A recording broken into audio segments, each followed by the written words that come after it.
Hello बच्चों, कैसे हैं आप सब। आज हम एक बहुत ही मजेदार और इंटरेस्टिंग चैप्टर स्टार्ट करने वाले हैं जिसका नाम है डे 1 एआई एंड ऑटोमेशन। तो जल्दी से अपनी वर्चुअल सीट्स पर बैठ जाइए, ध्यान यहां लगाइए क्योंकि आज इस एक्सप्लेनर में हम स्क्रैच से कुछ मैजिकल बनाने वाले हैं। आज का हमारा मिशन क्या है? आज हम मिलकर आपका खुद का एक fully automated birthday email sender बनाएंगे। Exciting right? चलिए शुरू करते हैं। आपने कभी नोटिस किया है कि गूगल, अमेज़न या नेटफ्लिक्स जैसी बड़ी बड़ी कंपनीज अपना काम इतनी फास्ट कैसे करती हैं? मतलब एक ही सेकंड में लाखों ईमेल्स भेजना या आपका ऑनलाइन ऑर्डर प्रोसेस कर देना। उनका सीक्रेट आखिर है क्या? उनका सीक्रेट है ऑटोमेशन। वो ऐसे स्मार्ट स्क्रिप्ट्स लिखते हैं जो उनका सारा हैवी लिफ्टिंग खुद ब खुद कर देते हैं। और गेस व्हाट, आज आप भी वही सेम फंडामेंटल कॉन्सेप्ट यहां सीखने वाले हैं। चलिए फटाफट आज की क्लास का ब्लूप्रिंट देख लेते हैं। पहले हम AI मैजिक और चैटबॉट्स को समझेंगे, फिर गूगल ऐप स्क्रिप्ट के बेसिक्स पर जाएंगे। उसके बाद हम अपना बर्थडे डेटाबेस सेटअप करेंगे और फिर आएगा सबसे मजेदार पार्ट, ईमेल सेंडर की कोडिंग। लास्ट में हम ऑटोमेटिक ट्रिगर्स लगाएंगे और हमेशा की तरह एक क्विक प्रैक्टिस क्विज करेंगे। नंबर 1, AI मैजिक और चैटबॉट्स। तो बिना किसी देरी के चलिए डाइव इन करते हैं अपने पहले टॉपिक में और इन मैजिक टूल्स को समझते हैं। अब आप सोच रहे होंगे ये आर्टिफिशियल इंटेलिजेंस आखिर है क्या? इसे ऐसे सोचिए कि आपके पास एक सुपर स्मार्ट डिजिटल हेल्पर है। जैसे आपके स्कूल में अलग अलग सब्जेक्ट्स के अलग अलग एक्सपर्ट टीचर्स होते हैं ना, बिल्कुल वैसे ही हमारे पास अलग अलग AI टूल्स होते हैं। जैसे ChatGPT जो क्रिएटिव टास्क्स और कोडिंग के लिए एकदम बेस्ट है। गूगल का जेमिनी आपकी डीप रिसर्च के लिए बढ़िया है। एंथ्रोपिक का क्लॉड लॉन्ग डॉक्यूमेंट्स पढ़ने में मास्टर है।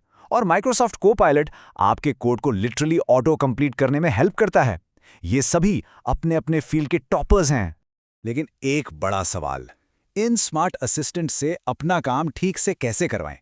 इसके लिए हम एक सीक्रेट फॉर्मूला यूज करते हैं जिसे हम कहते हैं रेस फ्रेमवर्क। R का मतलब है रोल, यानी AI को बताओ वो कौन है। जैसे आप एक कोडिंग टीचर हो। A फॉर एक्शन, यानी उसे एग्जैक्ट क्या करना है। C से कॉन्टेक्स्ट, जैसे उसे बताना कि क्लास 8 के स्टूडेंट के लिए सिंपल वर्ड्स में एक्सप्लेन करो। और लास्ट में E फॉर एग्जाम्पल। समझ आया? अगर आप ऐसे step by step clear instructions देंगे तो कोई भी AI चैटबॉट आपका बेस्ट कोडिंग बडी बन जाएगा। Number 2, Google app script basics. यहां तक सब कुछ क्लियर है ना? ग्रेट। तो चलिए अपने नेक्स्ट सेक्शन पर चलते हैं जहां असली मैजिक स्टार्ट होता है। अभी गूगल ऐप स्क्रिप्ट आखिर किस चिड़िया का नाम है? बहुत ही सिंपल वर्ड्स में कहूं तो ये एक क्लाउड बेस्ड प्लेटफॉर्म है जो जावास्क्रिप्ट लैंग्वेज पर चलता है। इसे अपनी टीवी के जादुई रिमोट कंट्रोल की तरह समझिए।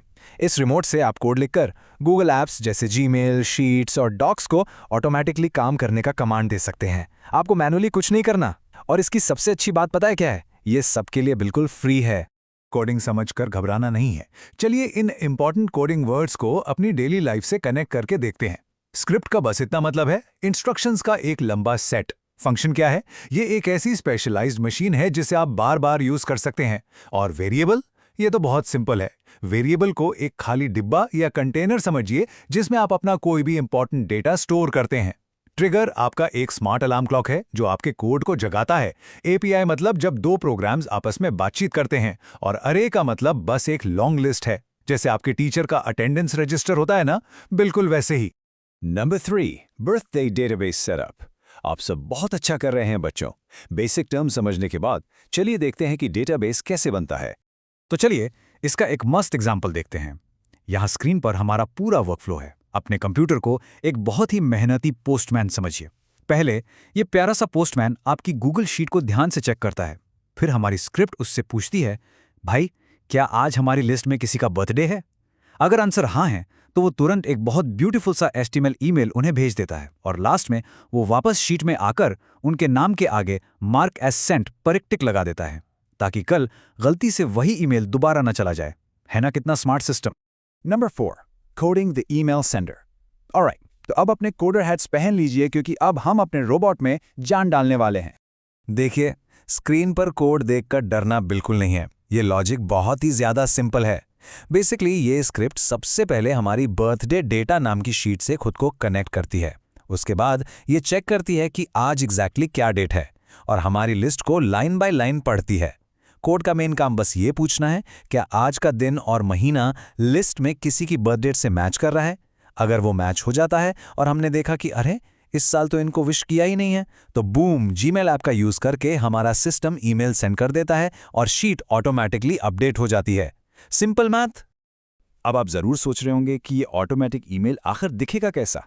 देखिए, हम चाहें तो एक बोरिंग सा प्लेन टेक्स्ट भेज सकते हैं जिसमें कोई कलर या डिज़ाइन नहीं होता, पर हम तो कोडर हैं ना। हम यूज़ करेंगे HTML टेम्पलेट्स। HTML उस बोरिंग से टेक्स्ट को एक ब्यूटीफुल, कलरफुल और मैजिकल डिजिटल बर्थडे कार्ड में बदल देता है। हम इसमें क्यूट इमोजीज, केक की फोटो और फैंसी फॉन्ट्स भी ऐड कर सकते हैं। आखिर किसी को बर्थडे विश करना एक स्पेशल फीलिंग होनी चाहिए। M I right? Number 5. Automatic triggers or testing. Congratulations बच्चों, आपने कोडिंग का सबसे मुश्किल लॉजिक समझ लिया है। अब टाइम है इसे टोटली हैंड्स फ्री बनाने का। आपने इस स्मार्ट रोबोट को फुली ऑटोमेटिक बनाने के लिए हम ट्रिगर्स का यूज़ करते हैं। इसे करना बहुत आसान है। बस लेफ्ट साइड बार में जाकर उस छोटे से क्लॉक आइकॉन पर क्लिक करें और ऐड ट्रिगर का बटन दबाएं। वहां टाइम ड्रिवन और डे टाइमर को सेलेक्ट करके अपना कोई भी फेवरेट टाइम चुनें, जैसे सुबह 8 से 9 बजे के बीच। इसे ऐसे समझिए जैसे आप रोज सुबह स्कूल के लिए अलार्म लगाते हैं ना, बस वैसे ही आपने अपने बॉट के लिए भी एक अलार्म सेट कर दिया है। अब बस सेव पर क्लिक करें और आपका काम खत्म। लेकिन रुकिए, एक बहुत इंपॉर्टेंट बात। कोडिंग करते वक्त गलतियां होना या एरर्स आना एकदम नॉर्मल है। इन छोटी गलतियों को हम प्यार से बग्स कहते हैं। अगर आपको कभी can not read property of null जैसा एरर दिखे तो समझ जाइए कि आपकी शीट का नाम ठीक नहीं है। उस टैब का नाम एग्जैक्ट चेक करें। अगर इनवैलिड डेट लिखा है तो अपने कॉलम की फॉर्मेटिंग ठीक कर लीजिए।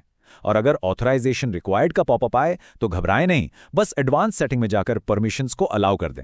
याद रखिए, इन बग्स को खुद ढूंढकर फिक्स करना ही तो एक मास्टर कोडर की असली पहचान होती है। Number 6. Summary or practice quiz. Wow, clapping for everyone. हम इस एक्सप्लेनर के बिल्कुल फाइनल स्टेज पर आ गए हैं। Let's wrap this up. चलिए आज की क्लास का एक फटाफट रिकैप कर लेते हैं। आज हमने AI टूल्स क्या होते हैं और रेस फ्रेमवर्क से उनसे बात कैसे करते हैं ये समझा। हमने गूगल ऐप स्क्रिप्ट के वेरिएबल्स, फंक्शंस और ट्रिगर्स जैसे नए टर्म्स सीखे, फिर अपना खुद का डेटाबेस बनाया, ईमेल सेंडर का स्मार्ट लॉजिक लिखा, उसे HTML के साथ सुपर ब्यूटीफुल बनाया और लास्ट में उसे रोज ऑटोमेटिक चलाने के लिए डेली ट्रिगर सेट किए। सीरियसली, आज आप सबने एक दिन में बहुत कुछ सीख लिया है।